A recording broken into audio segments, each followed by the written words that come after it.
the sports betting network. Follow the money. That's what I always say. You always follow the money. Yeah. This is Follow the Money with Mitch Moss and Paulie Howard on VSiN.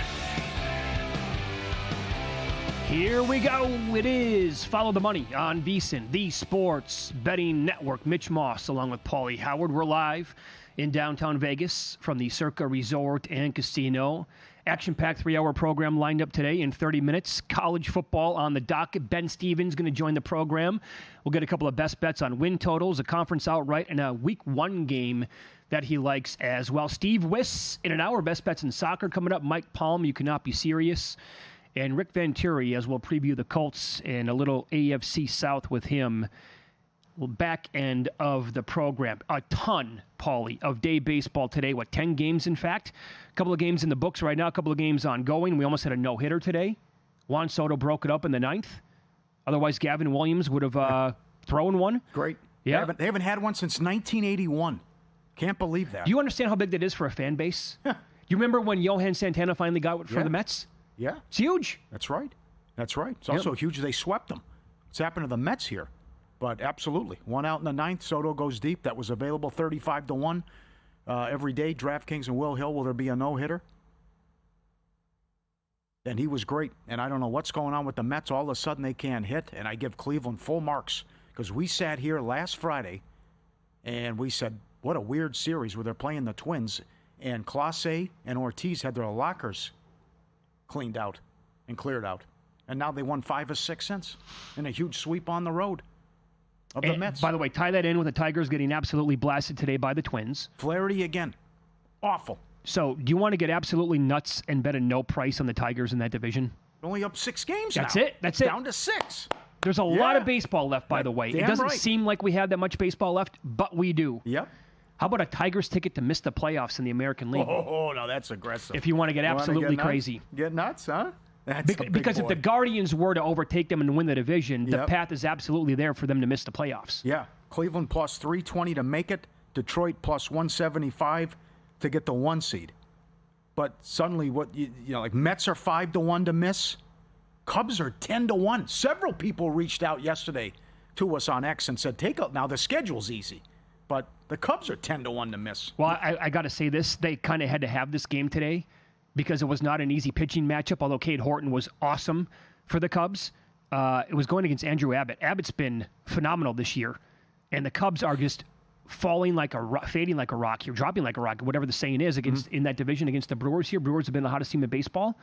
Cubs are now way back in that division compared to what they were 2 weeks ago. The Cubs had a 6.5 game lead when Milwaukee ran off this 30-9 run. There you go. Milwaukee now with a 4-game lead. And the Cubs did get to Abbott today a little bit. Yeah. He was game. They just yanked him from it, actually, and the Cubs do lead by a score of 3-0 there. But your big boy is going on right now in Texas, bottom of the 5th. The Yankees have to have this game. They needed a gem from Rodon. The Yankees lead Texas right now 2-1. They got to Leiter. He was yanked after 3 1/3 innings pitched. But after last night and what happened again with Eovaldi completely shutting them down and being completely masterful yet again, his season-long ERA is 1.38, which is unheard of. More on that coming up a little bit later on in the program. But they have to hang on to this game. Like once they go to the bullpen, assuming that they can have the lead here for a little while and turn it over, these guys can't fall on their faces again. Nope. You made all these moves at the deadline to make a run here, and it hasn't worked. Yeah, but it's a definition of insanity. Why you keep bringing Williams in? That's a great question. What do you think's going to happen? I know. Oh, maybe go get him, kid. You'll get him this time. Oh, more runs. Oh, blew another save. Oh, okay, great. Right? But the offense didn't help them out last night. It was all Eovaldi. But again, that's a scoreless game in the bottom of the 8th, and Texas gets the big hit. If they win this game and get the broom out, the Yankees, for the first time all year, will be out of a playoff spot. Yeah. And the Red Sox win again. That's 14 of 15 at home. That's a 20-4 run at home. Mm-hmm. And they're really have a gap now between themselves and the Yankees as well. So it's well, this is going to be a fun one to track today during the show. Do you know how much juice there's going to be in all of this here if the Yankees lose this game? Again, they lead 2-1. By the way, have you heard Matt Euman's new nickname for Aaron Boone? What is it? Bubble Boy. Bubble Boy? Because he just sits there in the dugout, at the top of the dugout, blowing bubbles with his gum the entire time. Uh-huh. I like it. Matt's become like elite at giving nicknames. Yes. He's phenomenal. Uh-huh. And I think he... Sunbelt Billy. Oh, that was really good. That was a good one. But even like with guests that are on the program, I know Chuck the Iceman, Edel is great, but that goes back a long time. But he's got something for everyone. Oh, I mean, good. Jensen Lewis is the machine gun because he has so many bets. Spittin' Mad, Chris Massero. It's really, really like the catalog that he's come up with here is really solid. Good, yeah. They're $2, and the total's 6.5 now. As Texas comes to bat in the bottom of the fifth. Yankees up to 215, retired the first batter. Rodon's pitch count is in the mid-60s right now. Okay. So at some point here, they're going to have to turn it over to the pen, and it's going to break down to what Boone's decision is going to be here, if I can speak English. And at that point, this Texas team, by the way, they have proven that they're not out of these games at all. I mean, go back to game 1 of the series here, when it appeared to be dead for them a couple of times, and it wasn't, and they got to that Yankees bullpen. So, but it's also like not just the Yankees we're talking about here. Texas, they need these games too because of where they're at in the standings. Like you said, a half a game back of the Yankees. They win this game, first time all year, Yankees out. Yep. But don't look now, Guardians on their heels as well. And the Mariners are playing great ball, and they have a very easy schedule to go along with it. Now, isn't that something, the run that Brian Wu was on? He did it again last night. Yep. 7 strong innings last night, so he has recorded at least 18 outs in every single... What do you say, longest since Kershaw? Yeah, 2019. Yeah. Have you noticed road teams are crushing it lately? Road teams were phenomenal last night, and the road team's 4-0 today. It'd be 6-1 if the current scores hold, what road teams are doing. Okay. Well, that's been funky. Well, I will give you this. Do you remember that run that we had recently in the NHL playoffs where we did not have one-score games at all? And Jonathan Davis was saying if you're betting both teams to win on the puck line, you're winning money. Yeah, he was incredible, right? And I know a guy who used to do that, where he was doing it with baseball. And my comeback is like, that's dangerous. You get if it's 2-1 final, you lose both bets. Of course. But he was like, I want to take the plus 190 and the plus, $2, whatever it is, if the dog wins, and you just got to hope and pray it doesn't fall 1. Yeah, I'm not going to recommend this. However, Robert from Michigan has been tracking this for a couple of weeks now. To give you an example from yesterday alone, 15 games, right? If you bet every team on the run line, that means 30 bets. There was only one run game. That was it. 14 tickets cashed, and 5 of the run line winners were the underdog. So yesterday alone, doing that strategy would have been up 11 units. Now, again, you can lose every game, and then it's like, that was fun while it lasted. But this has been going on for a minute. He's been tracking it for, I think, at least 2 weeks because we've had so many kind of like blowouts now, or games that are not competitive, not one-run games. I mean, look at the Padres game last night. It goes to the 10th. They bring in Mason Miller with a 5-3 lead. I know. Right? 104-mile-an-hour fastball, yanked out at 107 miles an hour, tie ball game. It goes to the 10th. They score 5 runs. And then, every outrun cashes for that team. Mm-hmm. Yep. Let me give you some trends, by the way, to keep an eye on. We love talking about this stuff throughout the entire year. Games that are over with today. Giants, Pirates. Ray went over his prop of 6.5 strikeouts. Lefties are now 17-8 over their K prop against Pittsburgh on the season. Opposing pitchers are now on a 14-1 underrun their K prop against the Giants, Paulie. Haney had 1 strikeout today. Oh, wow. 14-1 last 15 under against the Giants. Orioles, Phillies. Suarez only had 3, stayed way under. Opposing starters on a 14-3 underrun against Baltimore. Meanwhile, we'll flip it. Rogers went over 5.5 for Baltimore. That is now 17-2 over last 19 games against Philadelphia. It's a cash cow with some of this stuff. Great numbers. Opposing lefties are now 23-12 on the year against the Guardians. Peterson went over 4.5 today in the game. Mm-hmm. And some of the props that were available on VSiN.com today, they liked Abbott to go under. That's a winner. And I want to try to find one that they have for a game coming up tonight. I think it's starting right now. Shane Baz. There's a value, they think, on the over of Shane Baz strikeout over 5.5. And another game. The Dodgers game is starting right now. This is not at Ballpark Pal on VSiN.com. But the Cardinals-Dodgers game. Liberatore is going for St. Louis. He's a lefty. Left-handed starters are 20-10-1 over the K-prop against the Dodgers on the year. And all pitchers overall are on a 19-4 overrun against the Dodgers. His prop 3.5 juice to the over. Excellent. Very good. Different team, different lineup when Muncie's in there. And that's well what Robert said after the game as well, as he hits a couple bombs. And why not play the Kurtz props every day as well? 3 for 4 last night. hitting .353 his last 50 games with 22 bombs and 55 RBIs. Number 1 in baseball OPS against righties. Okay, so Kid delivers every night. You sent me over specifically a breakdown on the A's game tonight. There's a lot of information in there. Uh-huh. Do you not want to bet like everything with the A's tonight? Yeah. Minus a half run in the first 5. Run line for the game. Team total over 4.5. This kid that the Nationals called up used to be a rookie phenom, but he's been up against it now for several years. Injuries coming back to. He was not great in AAA. Well, I mean, he did come off the 16-run game yesterday, though. I know. It's all about the Kurtz. I just take the safe way and go with the Kurtz props. Yeah, true. I mean, what he's doing. But also look at the Nationals against the Brewers. Yeah, what they give up, like right. 40 runs in that series or whatever it was? That's right, yep. And the Braves are favored against the Brewers. Yep. I don't care who's, but I don't care if it's Maddox, Glavine, Smoltz who's throwing. I know. I mean, you're down 33 units on the Braves. That's worse than the Rockies. Think about that. Don't you have to bet the Brewers, and if it loses, you're like, okay, That's I'm right. fine with that. That's right. Become a winner. Get up to VSiN.com right now. Replace that L, put that W up there. You walk into any bar or club, you walk up to a girl, say, you, me, let's go. She'll say why, because of VSiN.com. Get the betting guide. DiCaprio might call you. Michael Jordan might call you. It's that good. It's gold. That's how good the college football betting guide is. 186 pages. VSiN.com. Join it now. Join us. $9.99. Full year. Save 50% off with the annual subscription. Every best bet, every host, every guest. And the morning email from Bill 80. Rest in peace, Don West.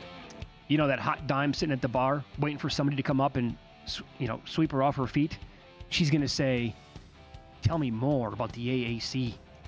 That's right. We'll get into the NFL coming up next. Their starters are going to play in every preseason game.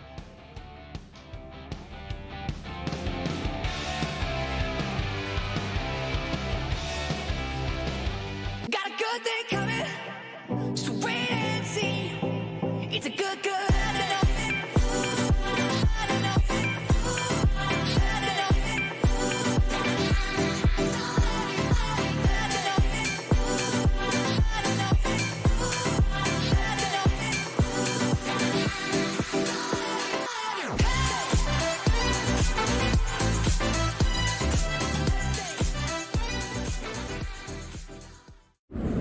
The quest for $14.2 million starts right now.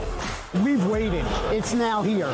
Record-breaking signups, $14.2 million. Also record-breaking chaos. The number 1 team goes down in week 1. It's crazy, dude. I mean, obviously, this game was supposed to be Bengals blowout. No! I'm done. The dream of going back-to-back is over. Come on, baby! Nobody could see this one coming. No way the number 1 pick goes down in week number 2, but it did. This has been the craziest year that I've ever seen. By week 4, 75% of the entries are gone. This is a tough competition, and it is not for the faint at heart. Within 5 weeks, we lost 97% of the entries. You can feel the tension like a hot knife through butter. How many survivors will make it to even mid-season? New episodes nightly at 9 p.m. Eastern, only on VSiN.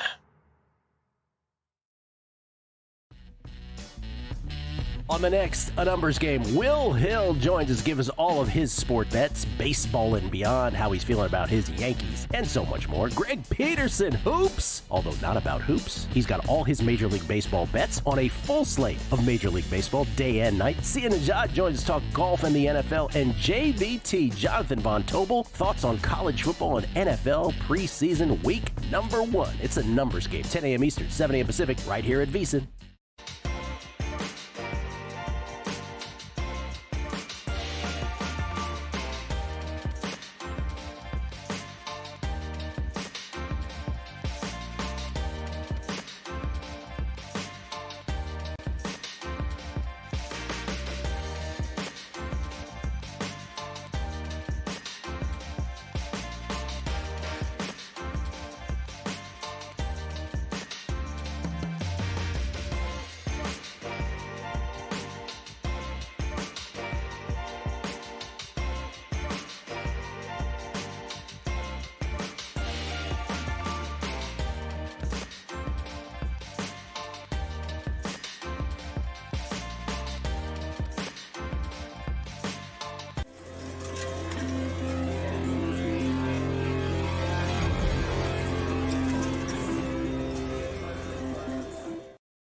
This is Follow the Money on VSiN.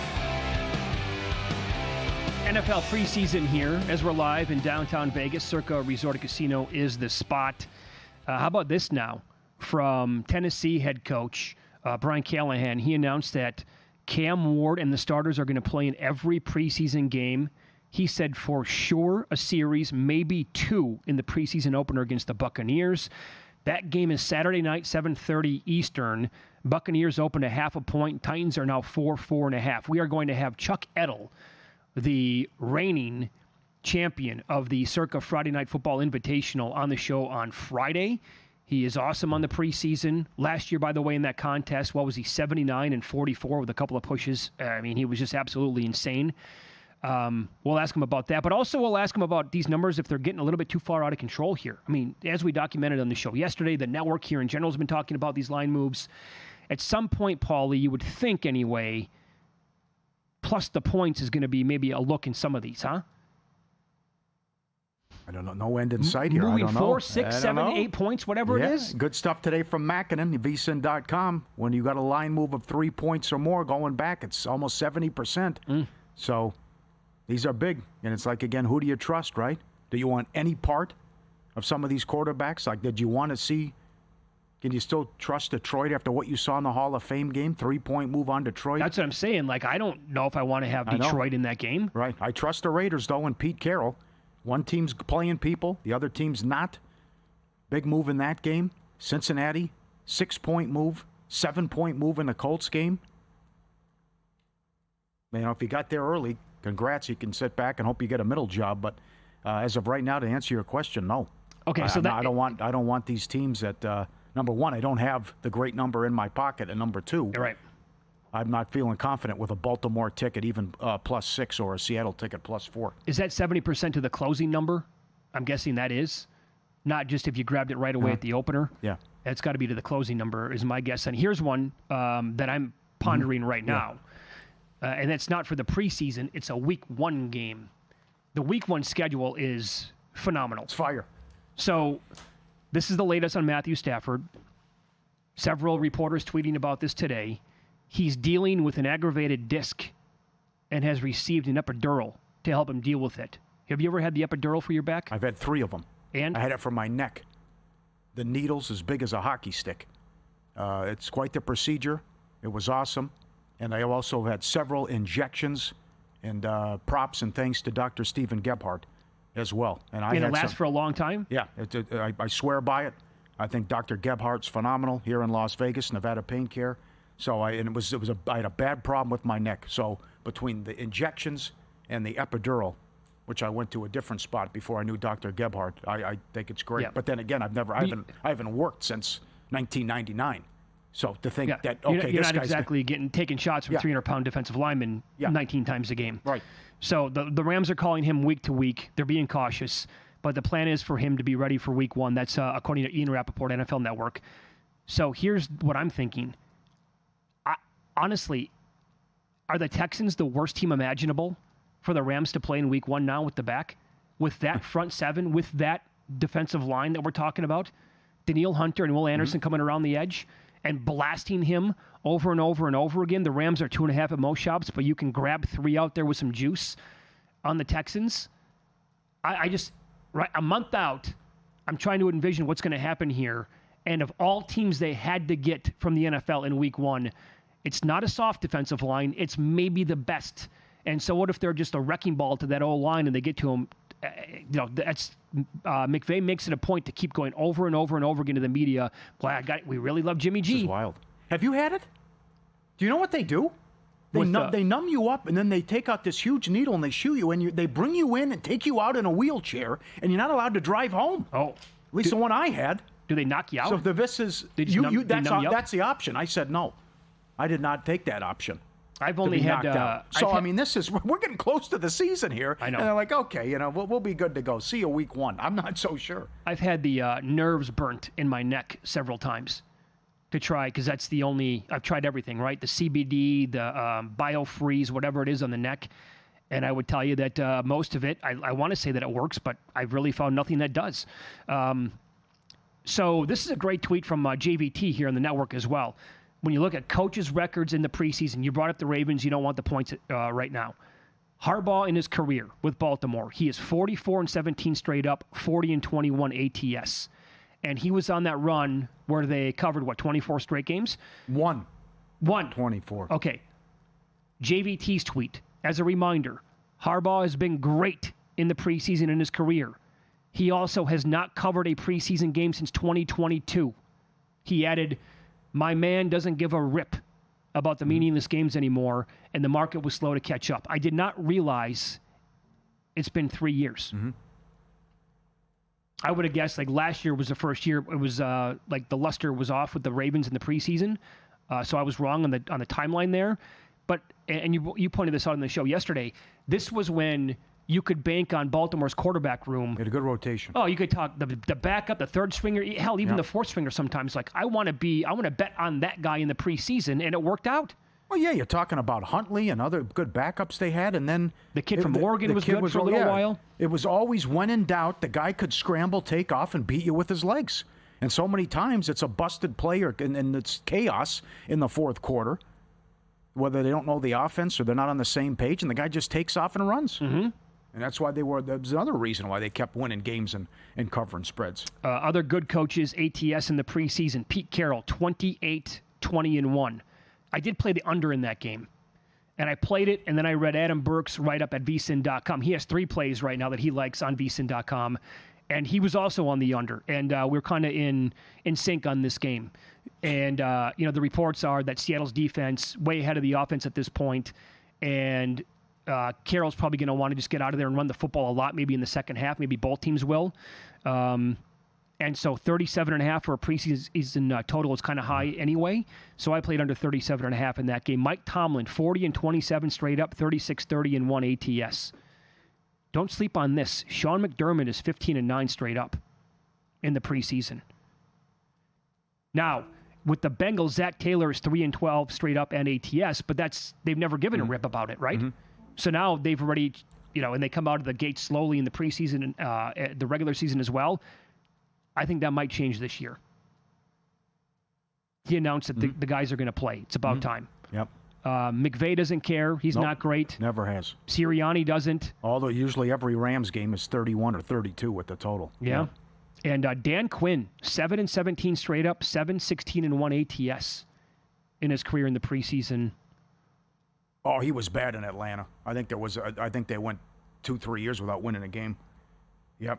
Mm-hmm. Brutal. Man, we got big moves on the Sunday game, too. The Saturday night, 7-point move. Denver's now laying 6 against the Niners. And a 3.5-point move on the total with Miami and Chicago. It could be a guy, Teddy Cover, said it could be a cluster bleep for the Bears out there, as you don't have all the offense installed yet and the new Johnson system, and then who's playing. It could be a ton of Austin Reed in that game and could look ugly.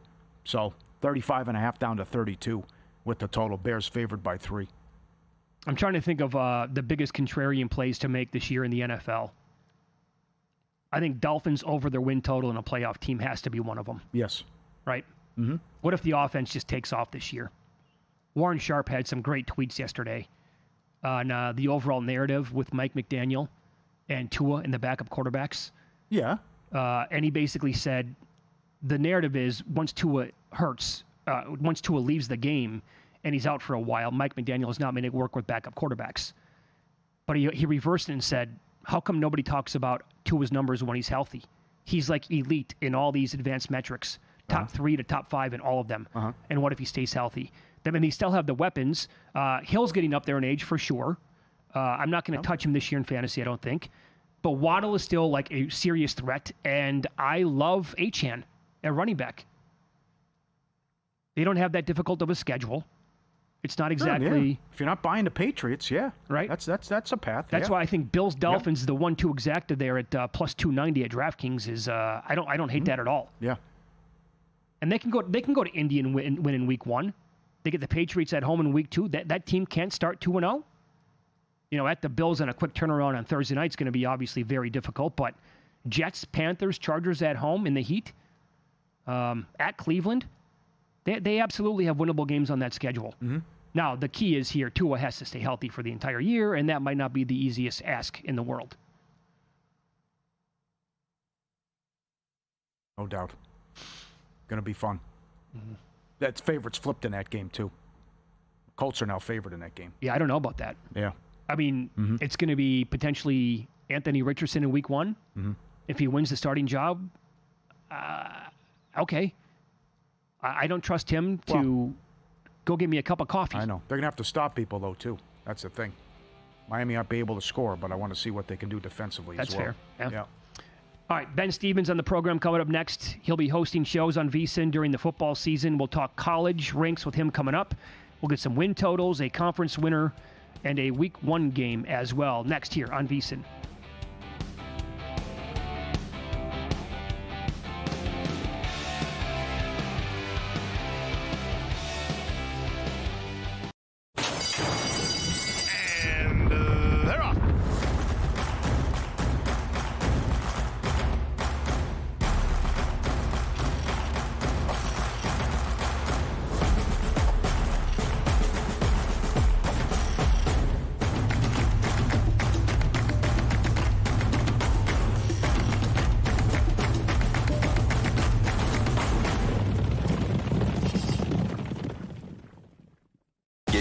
This season with VSiN's College Football Betting Guide, exclusive to VSiN Pro subscribers. It's packed with 136 team previews, preseason top 25 rankings, and best bets from our experts. Pro subscribers also get the NFL Betting Guide, daily best bet emails, exclusive splits, and full access to our premium betting tools. Sign up now at VSiN.com/subscribe for just $9.99 for your first 30 days. Or save 50% with an annual Pro subscription and join us on the Sports Betting Network.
This is VSiN, the Sports Betting Network.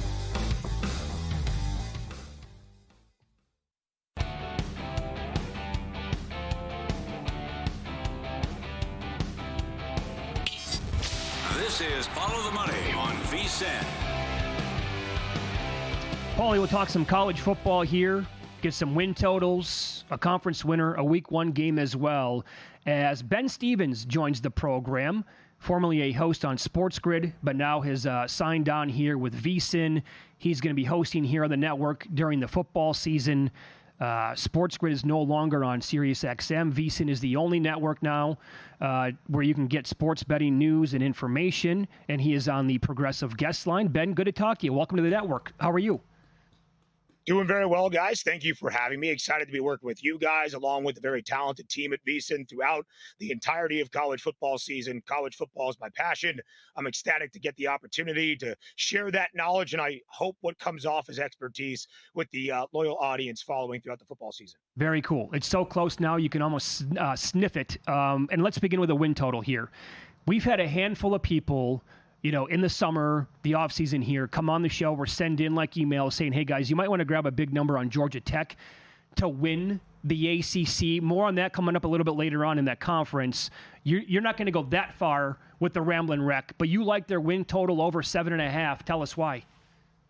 Yeah, I absolutely do, because when you look at how this team is structured, what they have done in the 2.5 seasons under Brent Key, they have been a feisty underdog in the last 2 years, where in Brent Key's 34 total games as the head coach of the Bees, they've been booked as an underdog 21 times, guys. They're 15-6 against the spread, with 11 outright victories. That is the most outright wins booked as a dog at the FBS level since the start of the 2022 campaign. But this year for Georgia Tech, they might not be an underdog all that frequently, as they have the third easiest schedule in the ACC. They've got 65% of the production from a season ago back there in Atlanta. And anytime you have that consistency and congruency of head coach and namely quarterback, that's where I like to start, and that's where I dive in. The backfield Haynes of Haynes King, the quarterback, and Jamal Haynes, the running back, they were able to fend off some suitors in the transfer portal for the talented wide receiver in Malik Rutherford. They added Eric Rivers, who posted more than 1,200 receiving yards last year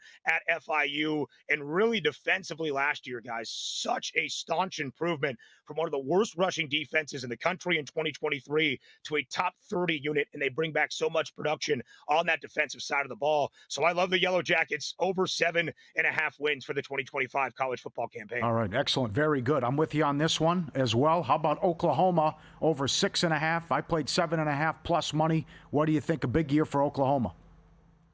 Yeah, I got the 6.5 earlier in the summer. Pretty hefty juice on the over. Now, a lot of times that has moved up to 7.5 with some juice on that under. But frankly, I still like the look on the Sooners. Again, Brent Venables in a prove-it year after a disappointing 6-win campaign and the upset loss to Navy in their bowl game as well. So he went out and understood what the mission was this offseason, guys, and that was get so much better on the offensive side of the ball. They bring in Ben Arbuckle, the talented and young offensive coordinator from Washington State.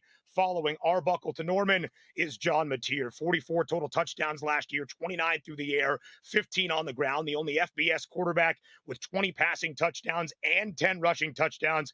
He's an absolute gamer. And yes, the SEC experience and the SEC challenge is going to be exactly that for Mateer and this Oklahoma offense in 2025.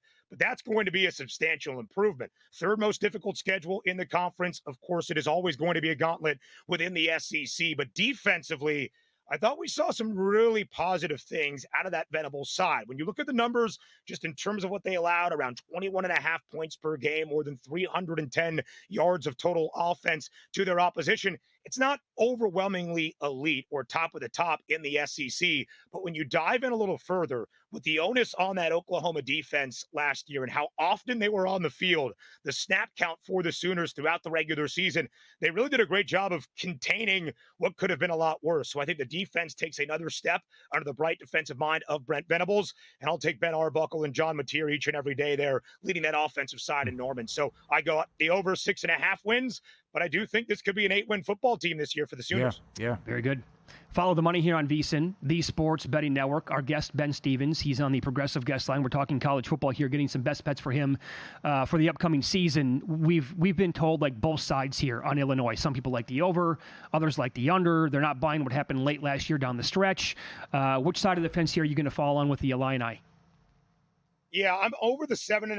It's moved up to 8.5 at a lot of spots, and I think that starts to show the trend of a team, guys, that was ranked 12th in the coaches poll this past Monday. And when we get the AP preseason poll this upcoming Monday around noon Eastern time, I would expect a top 5 billing for the Illinois Fighting Illini as well. Now, this was a team I was very high on entering the bowl game against South Carolina as a result of all they brought back in the 2 weeks following that bowl victory against the Gamecocks to bring back such talented players like the quarterback in Luke Altmaier, some all Big Ten performers, J.C. Davis on the offensive side, Gabe Akis, one of the best edge rushers in the conference, Xavier Scott, who was really top of the Big Ten last year in terms of taking the ball away in his safety spot.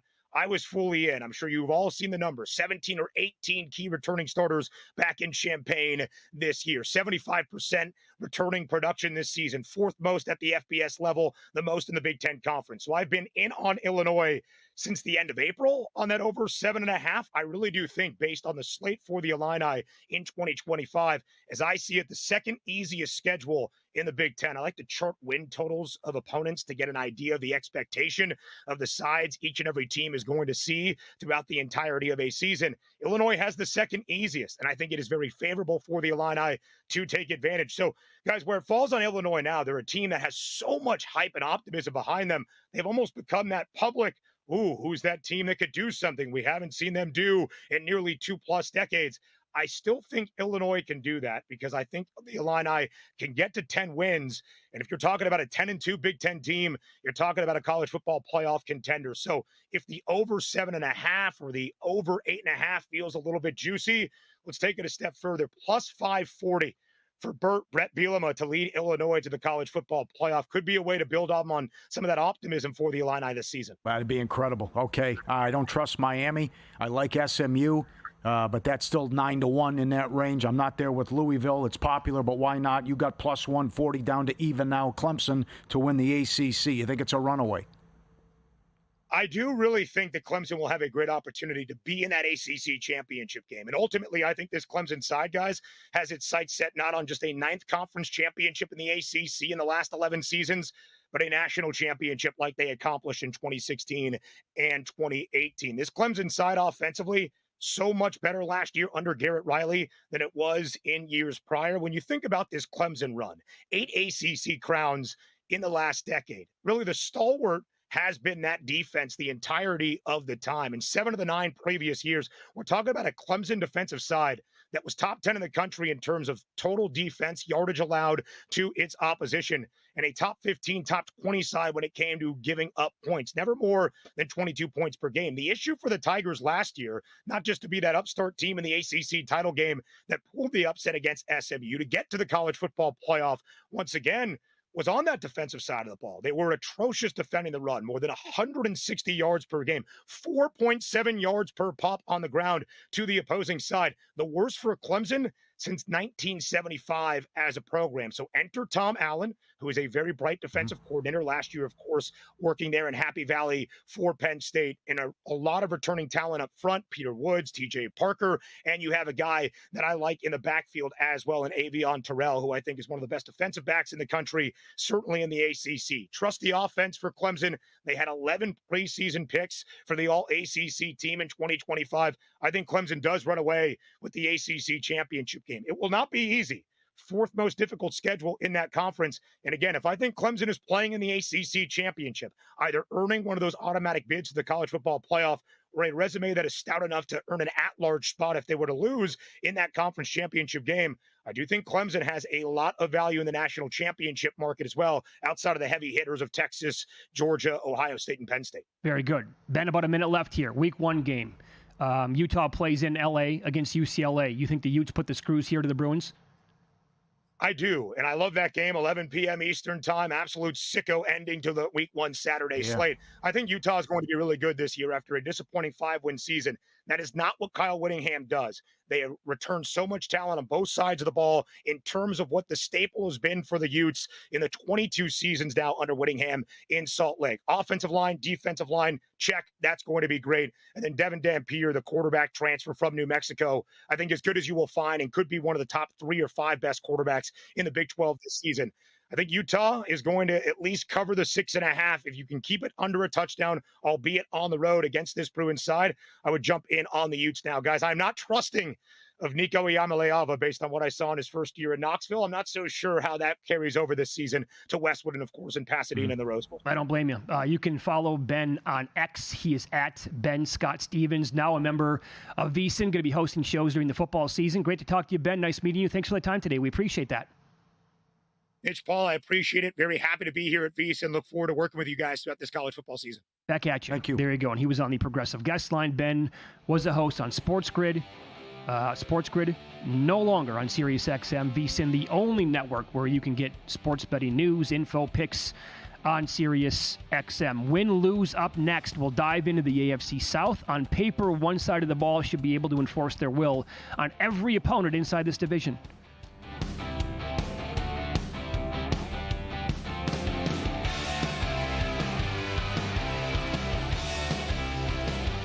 As sports fans, we may cheer for different teams, but there's one thing that we can all agree on. We want the game to be big.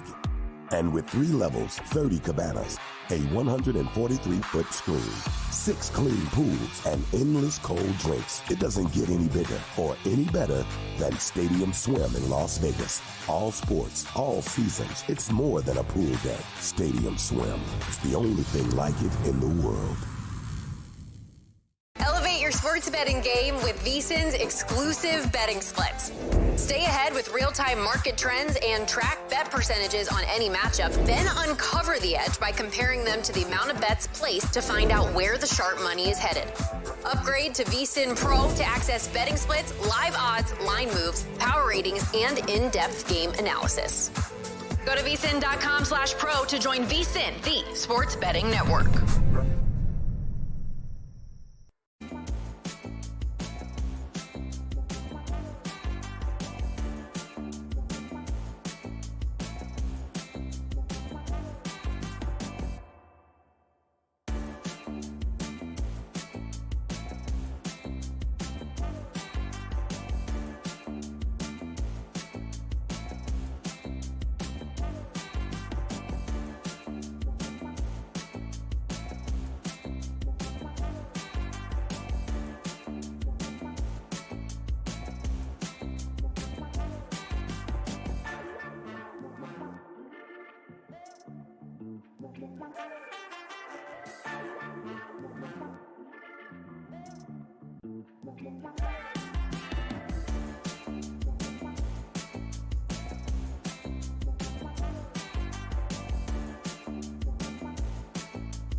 Win Some, Lose Some is sponsored by the Sharp Plays.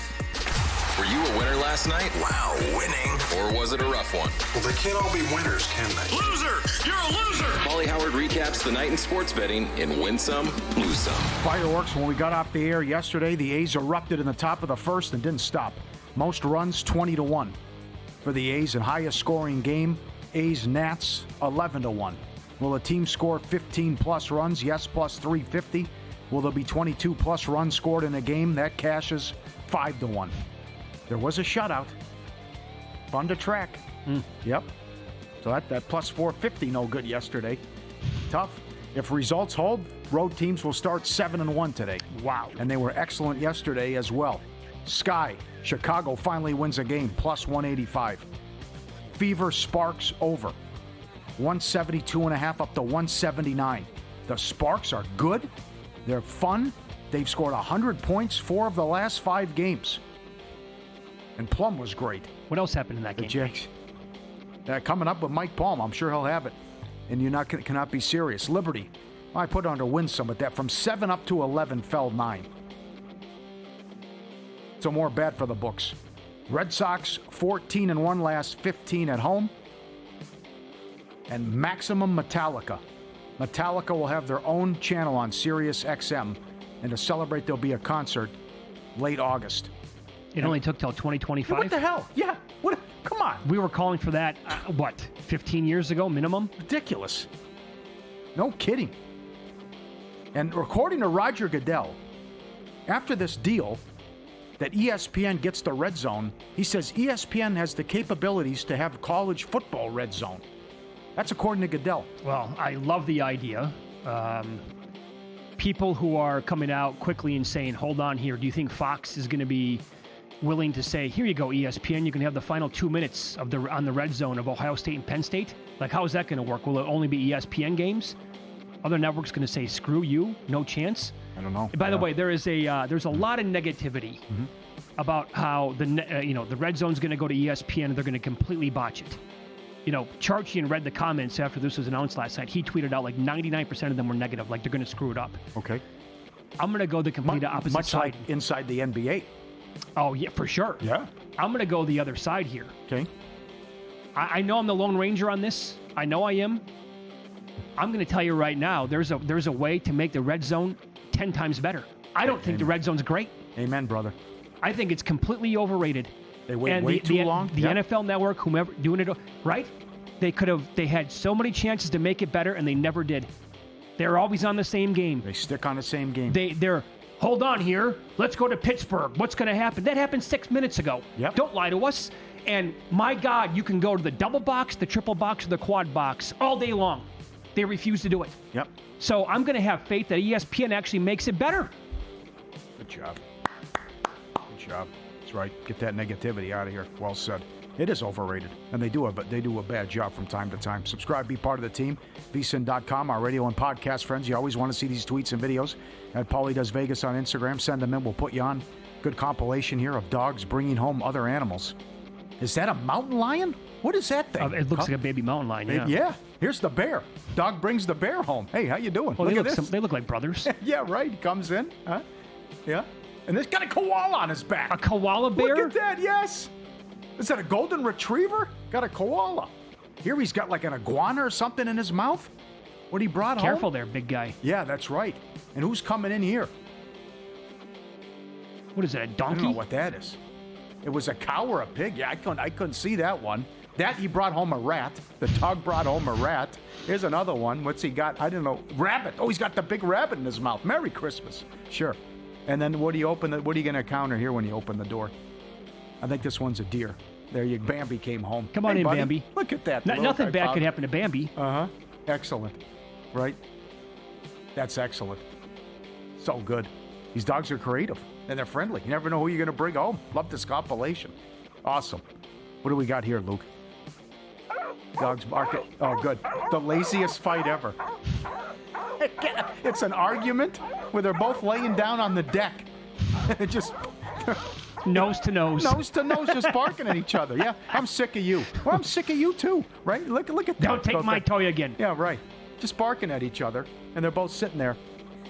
Nose to nose. That's incredible. Lose some. The Fever, +1 to -2.5. Again, Sparks on a great run. What they're doing. They're going to be dangerous in the playoffs. That Jackson gal's been awesome, she's too. really good, yeah. Liberty Wings over 169.5 up to 176.5. No good. Storm Lynx under 159.5 to 156. That exploded late. Sun Mercury over 164.5 up to 170. All big moves. No dice. Before the line moves, sharp plays already there. They don't follow the market. They help shape it. You're not going to outmuscle billion-dollar books or full-time sharps all by yourself. With the sharp plays, you don't have to. Backed by advanced AI, connected to trusted insider sources. Sharp Plays delivers kind of edge serious bettors count on every day. Free reports, alerts, and market-moving insights straight to your inbox or X-feed. He's been doing it since 2011. Jeff and the crew been with Follow the Money since day one. And the awesome Mr. Poison t-shirts and tweets. Documentary results, public logs, transparent receipts, sharpplays.com. Trusted by the pros, watched by the books. Sharpplays.com. Go there now and stay ahead of the line. God, Paulie, you know this, you ever heard of the Shohei Ohtani kid in L.A.? Oh, he did it again? What a thorn in my side he is. Oh, wow. 5 strikeouts on the mound today through 3 innings, and he just jacked a 2-run shot. And we've seen big movement in the last couple of days as well. Before the game, he was down to $4 at DraftKings to win the MVP. Schwarber plus 350. Mm-hmm. Wow, plus 350, big. By the way. Completely plummeted. I think he was 15-1 last week. Yeah. Well, if that, so when he was taken out last start, only a cramp, that's obviously true at this point. And if nothing's wrong there from a pitching standpoint, yeah, I'm up against it there. Yeah. Man, no problems for Toronto and Coors. It's been batting practice. They won 15-1, 10-4 last night, and it's 10-1 in the 6th right now, still batting. Yeah, by the way, that total was 11.5 today. Over was even money. It was Freeland going. Yeah, I don't know. I didn't get that one either. Right? I mean, that's lower than what it was earlier in the series. I didn't, 11.5 felt like it was definitely short in that spot. Other games right now, Yankees 3-2, bottom of the 7th. Goldschmidt went deep in the 7th. Yeah, okay. Tough one. And Houston with a 2 spot in the 1st. They lead the Marlins by a score of 2-0. Christian Walker with a 2-run shot. So here's what I was talking about before the break. As we discussed the AFC South here multiple times throughout today's program. I'm looking at unit rankings in Warren Sharp's NFL preview book. The front 7 for the Texans, he has them 5th overall in the entire league. If you just rank defensive lines, they might be higher than that, probably are. Look at the O-lines in this division. Mind you, the Texans are rated as the worst offensive line in football, but that's not the point here. If they have that good of a front 4 and a front 7, the Titans, per Sharp's numbers, 19th best offensive line, Colts 21st, Jags 25th. Won't this defense, Mike Somich was on the program on Monday, he power rates this defense better than Denver's. He thinks they're the best in football. Mm-hmm. These O-lines and the quarterback play here in this division, they're up against it. It may be a really long year against this awesome defense. I see it the same way, that Houston wins the division. Houston, I mean, you had that bad season for Stroud. Yeah, what if he turns it around again? Yeah, they still won a playoff game and had Kansas City on the ropes. So you're right about that defense. And the way I played the exacta, which is if it comes Houston, Jacksonville, Indy, Tennessee, is 9-1. If it's Houston, Colts, Jacksonville, Titans, it's 12-1. I think the one thing I'd be concerned about would be if the Colts could be a last-place team. Yeah, I would agree with that. Yeah, but I think that's how it's finished. Still, you want to see improvement out of the Titans, and you want to blame Levis. We've talked about that. And still, it's a rookie quarterback, and you don't know what you're going to have out of Ward. I still think it's Houston 1, Tennessee last place. Very confident with that. And maybe Jacksonville could be a playoff team, but I think it goes Houston, Jacksonville, Colts, Titans. The exact 1-2 order, just to cut it in half. Texans, Jags, 1-2 plus 450. I like it. That's good. By the way, the Colts division wins number, 2.5 over minus 170. Minus 170, they're going to get 3 wins inside this division. Under 2.5 is plus 140. I could see it. You can see them going over? Yeah. They could sweep Tennessee and grab one. Oh, I can go the other way. Yeah. I can easily see them winning 1 or 2 games in the division. Yeah. Because I think the quarterback room there could absolutely be just god-awful. When you say something like that, I immediately have to look at Week 18, and they play Houston. What does it mean for them? Sure, it could go either way, right? They might have a playoff spot locked up. Division is already in the bag, or they could be fighting for seeding. Yeah. You were going to say something, Sharp? Sharp has the Colts quarterback room 29th in football. Yikes! I would agree. Yeah. Up next here, it's Follow the Money on VSiN, the Sports Betting Network. The Meat Man's going to join the program. Steve Wiss will give, there you go, best bets in soccer. Find out what he likes next.